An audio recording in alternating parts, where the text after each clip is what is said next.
À celles et ceux, rares certainement, parmi vous, qui penseraient que notre système de santé est à l'os et qu'il est tellement asphyxié par ses insuffisances qu'il n'est pas réformable ni améliorable, évidemment, la question telle que posée frise la provocation. Qu'est-ce que gaspiller? Au sens propre du terme, gaspiller, la définition littérale, c'est dépenser et consommer inconsidérément de manière désordonnée.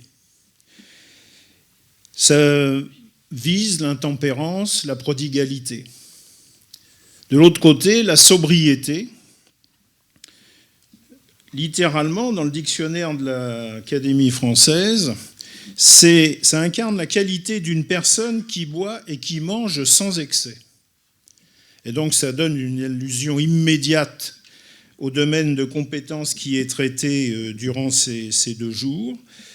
Certes, cette définition est un gage de bonne santé. Il s'agit de dispenser des soins médicaux, des soins infirmiers, comme on l'a vu. Il s'agit de prendre soin. Je ne définirai pas le soin puisque ça a été excellemment fait par mes prédécesseurs. Et par contre, je souhaite qu'on puisse poser plusieurs questions au travers de la sécheresse de la première. D'abord, l'enjeu, c'est comment on peut promouvoir la sobriété dans un système de santé qui est perclus de contraintes. Et comment faire face à une augmentation permanente de besoins de santé dans un contexte de dépenses publiques, mais aussi de dépenses privées, qui est marqué par le sceau de la raréfaction. Et l'actualité nous en convainc chaque jour. Il y a 2 constats. C'est qu'on s'accorde dans tous les corps de métier du soin à définir et dénoncer des modes de gestion dysfonctionnels de notre système de santé. Et un des parangons, est dénoncé au travers de cet outil centralisateur qui est l'objectif national des dépenses d'assurance maladie, qui est un ensemble d'enveloppes cloisonnées, sans fongibilité, le tout par type de soins, et sans que ce soit animé dans une vision et une ambition pluriannuelle par une stratégie stable et une vision globale. Et le constat que l'on partage, c'est que le système apparaît pour beaucoup d'entre nous à bout de souffle. Pour autant, il n'est pas à terre. Il est confronté à de multiples difficultés. Et ce qu'il faut préconiser, l'ordonnance, serait de le reprendre à la base et de le reconstruire, y compris sur ses valeurs. Voilà la représentation en termes de logigramme fonctionnel de ce qu'est un système de santé pour son évaluation dans le cadre des membres de l'OCDE. Donc c'est un concept simple. À la base, des ressources pour le système en termes de force de travail, de technologie, de pharma, de gouvernance, de financement, de gestion de données et puis de promotion de l'innovation.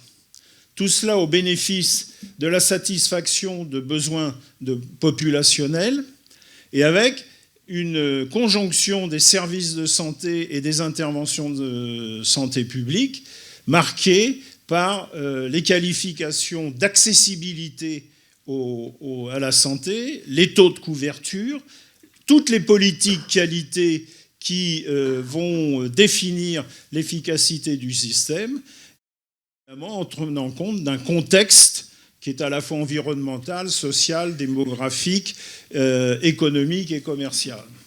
Et avec 2 cibles, les soins à l'individu et les soins relevant de la desserte populationnelle.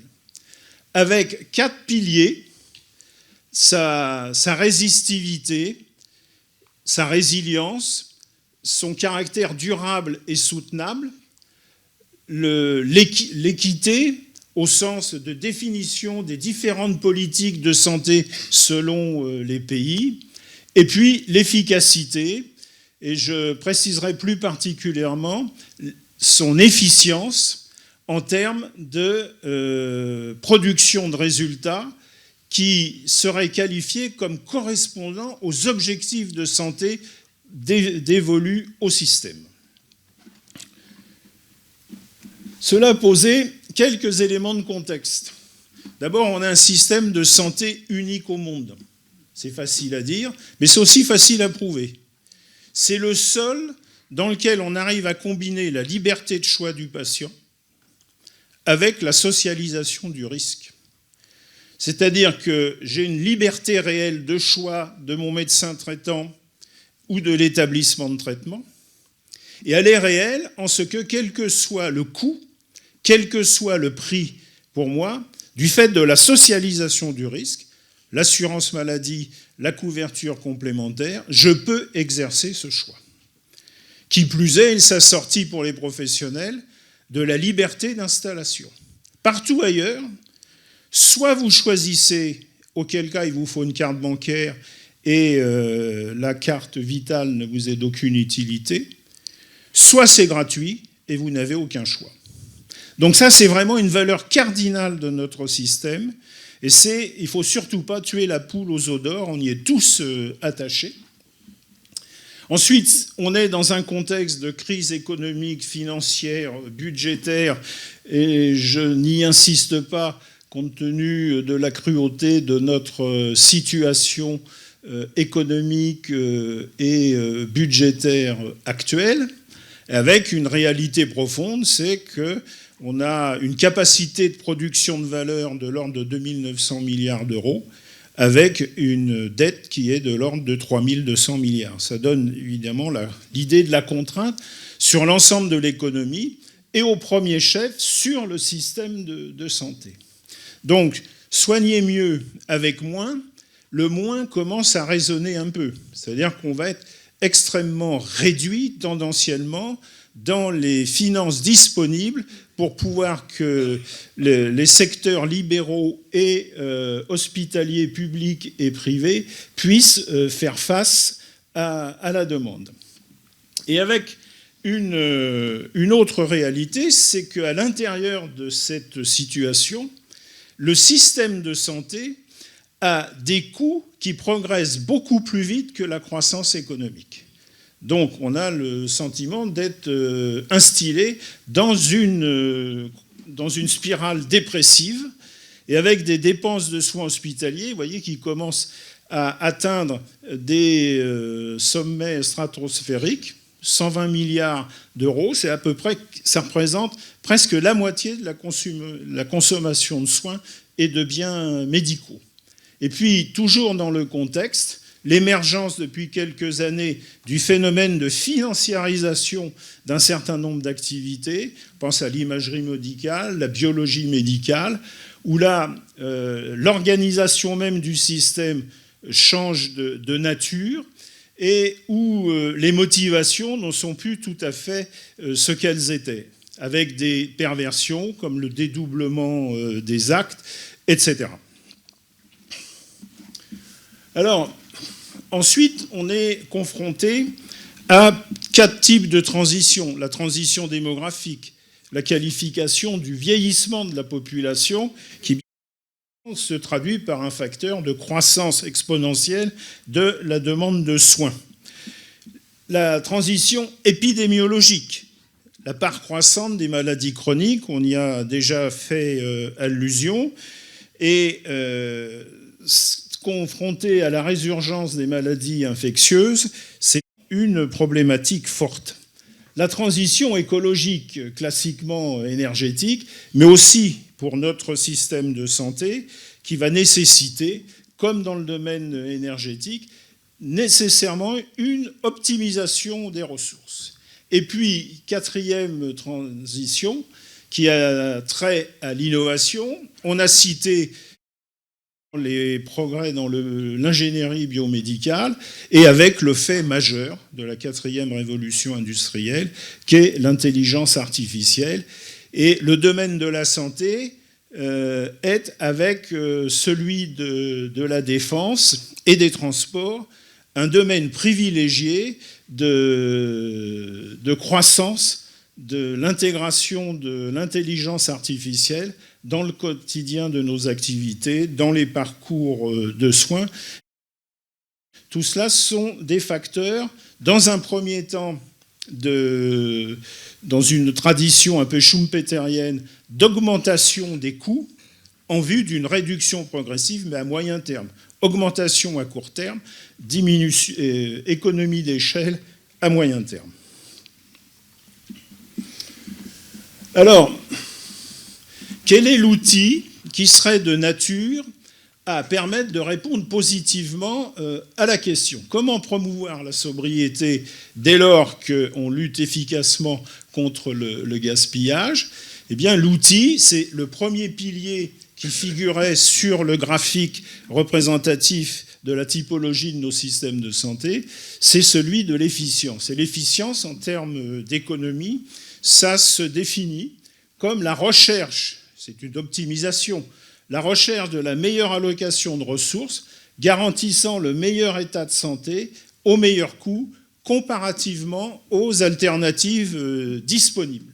Et donc, ça s'analyse au regard de la demande de santé, et en général, on se contente d'une approximation des besoins de santé au travers de l'expression de la demande, ce qui est un peu frustre, au regard de l'offre de soins et de services, où là, ça concerne l'ensemble des offreurs de soins, quel qu'en soit le statut, la pratique libérale, les établissements publics, privés, à but non lucratif, et puis au regard des mécanismes de financement au travers de la socialisation des financements et puis des coûts de prise en charge. Donc ça intéresse la tarification des professionnels et des établissements. Et le financement, c'est vraiment une des conditions princeps de la durabilité et de la soutenabilité de l'ensemble du système. Donc ça, c'est un point véritablement focal. Et puis, au regard du pilotage et de la gouvernance de l'ensemble du système, donc là, on parle de maîtrise d'offres, de maîtrise des dépenses, et puis de qualité qui seront, selon les pays et leurs politiques, pondérées par ces facteurs. Alors, quelles sont les causes de perte d'efficience? On peut les synthétiser en 4 domaines. Il y a d'abord la situation où le patient ne reçoit pas les bons soins. Donc ça vise toute la catégorie des événements indésirables, combien ils sont cadrés par les plans qualité, la démultiplication coûteuse des soins du fait des erreurs d'adressage, et puis la faiblesse de ces soins et de leur valeur, du fait qu'ils sont inefficaces, inappropriés, et puis non efficients. La deuxième situation, c'est celle où les bénéfices pourraient être obtenus avec moins de ressources. Et c'est là qu'on vise le gaspillage. Donc c'est le gaspillage des produits de santé, mauvaise prescription, au mauvais moment, au mauvais patient. Alors ce n'est pas le patient qui est mauvais, c'est l'adressage qui n'est pas bon. Ne pas utiliser les prix moins chers, donc c'est la problématique des génériques, des biosimilaires, etc. Et puis les soins à fort coût qui sont inutiles, qui peuvent se traduire en termes d'hospitalisation évitable et des problématiques d'accessibilité géographique et notamment que posent les déserts médicaux tels qu'on les a vus précédemment. Et puis les délais d'accès aux soins également. Et puis il y a le cas où les ressources sont détournées de leur usage. Donc ça, c'est le cas classique de la fraude, de la corruption. C'est un domaine pénalement relativement bien catégorisé. Mais c'est ce que j'appelle aussi les déperditions administratives. Les déperditions administratives, c'est l'hyperconcentration du système. En France, on a l'illusion, au travers des agences régionales de santé, d'un échelon de décentralisation. Erreur absolue. La déconcentration, c'est une technique de concentration.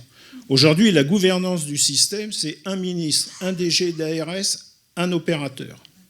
Circuit court, mais dans un couloir extrêmement contingent. C'est les corporatismes. Alors, on daube souvent le corporatisme du milieu de l'éducation nationale. Celui de la santé n'est pas mal non plus. On pourrait même leur donner des leçons. C'est la dilution du processus de décision dans la gestion du système. Regardez le nombre de comités Théodule auxquels on doit référer pour avoir l'effectivité d'une décision, et combien de décisions politiques annoncées restent au stade de l'annonce du fait de l'embourbement du processus de déclinaison opérationnelle de la dite décision.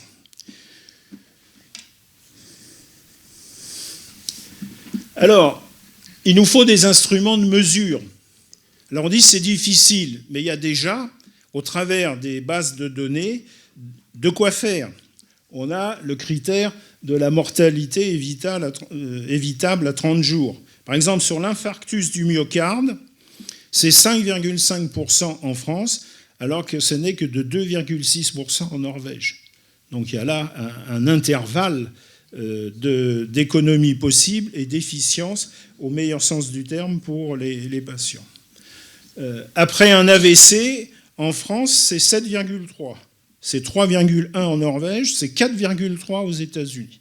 Donc on voit là aussi qu'on a des marges de progression pour l'amélioration de l'effectivité des soins. C'est les consommations évitables. 50% des prescriptions d'antibiotiques seraient potentiellement évitables. Je dis seraient parce que je n'ai pas la compétence pour le démontrer, mais c'est ce qui transpire de nombreuses publications internationales dans les meilleurs journaux à comité de lecture. C'est aussi les décès prématurés. C'est 30% au niveau de l'OCDE, c'est 30% de décès de moins de 75 ans qui sont évitables en Europe, ce qui fait 3 millions de décès. C'est 2 millions du fait de défaillance de la prévention primaire, et c'est 1 million pour l'inefficacité et les délais de traitement.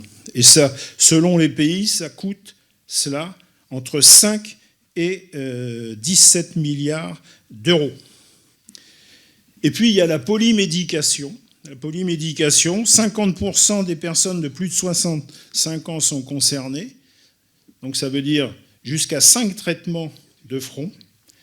Et il y en a 14%, tenez-vous bien, en situation d'hypermédication, c'est-à-dire supérieure à 10 traitements de fond.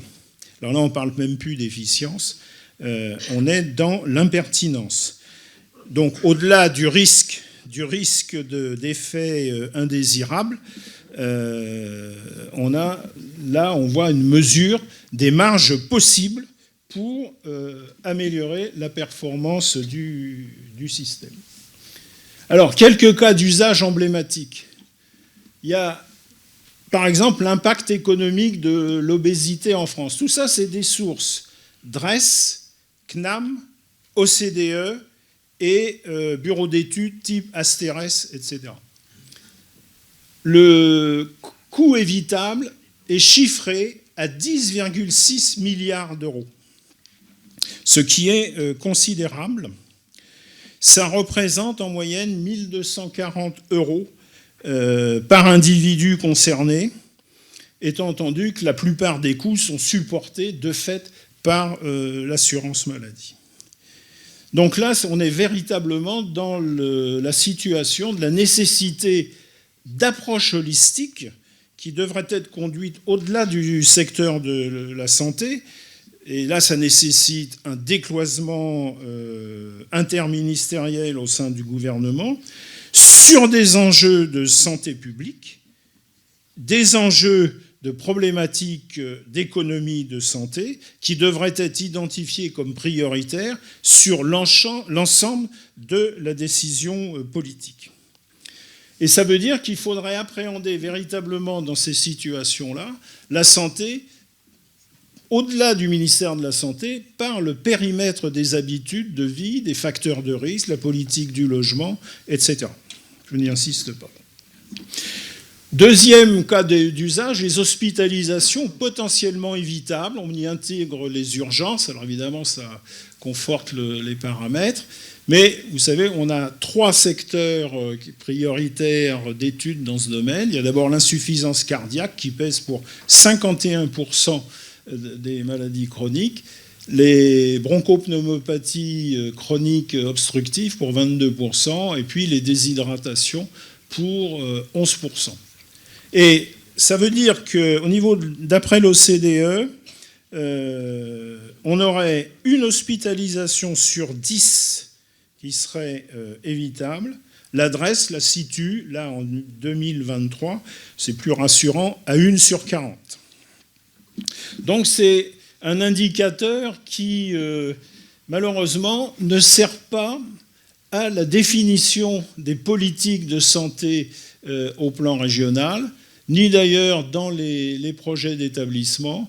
Et je pense que là, il y a un travail à soumettre aux ARS parce que ça rentre là dans leurs compétences de premier niveau.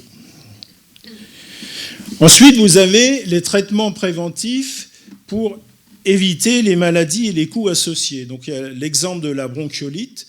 Là, à Montpellier, ils ont, au niveau du CHU, participé à une expérimentation au plan national, c'est-à-dire la systématisation pour les enfants d'une injection exposée, d'une injection préventive d'un anticorps monoclonal qui sont indiqués dans la prévention de certains types de bronchiolites.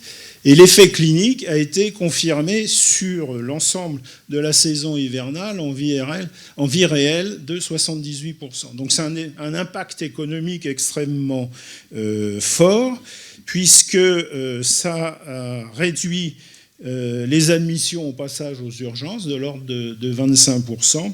Et ça a correspondu à une hospitalisation évitée toutes les 39 doses. Et au plan national, c'est 5800 hospitalisations évitées entre le 15 septembre et le 4 février. Donc là, on voit aussi qu'on a des ordres de grandeur sur lesquels on peut manœuvrer. Alors ça, c'est aussi typiquement des expérimentations qui devraient être généralisées et surtout pas soumises aux aléas du rabot budgétaire. Puisque là, on a véritablement des gains de productivité qui vont au bénéfice de l'amélioration des soins. Et puis, il y a l'émergence de l'IA au lit du patient. J'ai eu l'occasion de suivre d'un peu plus près, au sein de la chaîne Kaiser en Californie, un certain nombre d'expérimentations, et notamment une où vous avez un dispositif d'intelligence artificielle qui absorbe toutes les données au lit du patient, au lit des patients en médecine, en chirurgie, sur l'ensemble de l'établissement, et avec un dispositif de déclenchement d'alerte en cas de dégradation dans le suivi, qui est immédiatement reporté à l'équipe de soins médicale et soignante, et avec d'abord une demande de vérification au lit du patient et une proposition du mode de correction thérapeutique. Je ne vais pas dans le détail. Bilan de la course, réduction de la mortalité de 20% sur 2 ans, ce qui, à l'échelle de la production d'un établissement, est quand même assez impressionnant. Et puis vous avez Montpellier, et je parle sous le contrôle de la doyenne, avec un projet qui nous a été très cher, c'est-à-dire Herios. On a eu un peu de mal à en accoucher, mais enfin, le CHU, avec l'université, a obtenu une éligibilité dans le cadre de France 2030, et Herios pour espace de recherche et d'intégration des outils numériques en santé. L'enjeu, là, c'est de professionnaliser les usages de l'ensemble des intervenants en lieu du patient, d'en garder le contrôle et en évaluant scientifiquement les résultats. Donc ça nécessite, c'est la nécessité d'un vrai progrès qui fasse gagner du temps soignant aux soignants. Donc tout ce qui peut être automatisé et rendu intelligible doit l'être par l'intelligence artificielle. Et il faut que la valeur intrinsèque du soignant, médecin, infirmier, etc., elle soit principalement orientée vers la décision diagnostique, l'investigation et la prise en charge en soins. C'est un projet qui a été financé à ce titre-là à hauteur de 3 millions d'euros, si je ne m'abuse. Donc pour répondre positivement à la question posée, 1. Autoriser une fois pour toutes la fongibilité des enveloppes du système budgétaire, des enveloppes du système de santé. Il faut sortir des silos et faire en sorte qu'on ait une flexibilité, une souplesse d'affectation des moyens, là où la performance est évaluée et produite régulièrement. Il faut mobiliser les professionnels et les patients dans la recherche de l'efficience. Il faut embarquer la société civile, il faut faire évoluer le travail des professionnels de santé en tirant profit systématiquement des innovations. Trop d'innovations restent dissimulées. Il faut amplifier les délégations de tâches, on l'a vu précédemment, et moyennant le préalable d'une formation certifiée, mais c'est en général le cas. Et là, la faculté de médecine a son rôle à jouer auprès des personnels des services de soins. Et puis, c'est favoriser l'innovation organisationnelle, le lancement de pilotes. Et puis, une fois pour toutes, arrêter de considérer que si c'est pas écrit dans la règle, c'est que c'est interdit. Non, c'est l'inverse. C'est que si c'est pas écrit, c'est que c'est autorisé. Parce qu'on n'interdit que ce qui est autorisé, que ce qui est écrit. Et ça, c'est un problème de révolution culturelle dans l'exercice de la tutelle sur le système de santé. Et puis, c'est mettre en place les outils et les mécanismes qui favorisent l'efficience, une culture du pilotage, des indicateurs financiers, des modes de partage de gains. Et puis, c'est mettre l'efficience au cœur du pilotage du système de santé, c'est-à-dire il faut absolument qu'on puisse bénéficier des gains d'efficience que l'expérience, le fonctionnement génèrent. C'est l'intéressement à l'hôpital. Si ceux qui imaginent des améliorations, les mettent en œuvre, font des efforts importants, voient que ce qu'ils produisent se perd dans le tonneau des Danaïdes des déficits comptables, c'est un combat perdu. Donc c'est un problème de dynamique, de gestion qu'il faut absolument revoir. Donc on voit qu'il s'agit d'un enjeu qui nécessite une congruence pour soigner mieux et plus, et peut-être avec moins, mais garder l'avantage de ce que l'on produit, de ce que l'on génère comme gain, précisément pour encore améliorer le dispositif. Voilà ma proposition.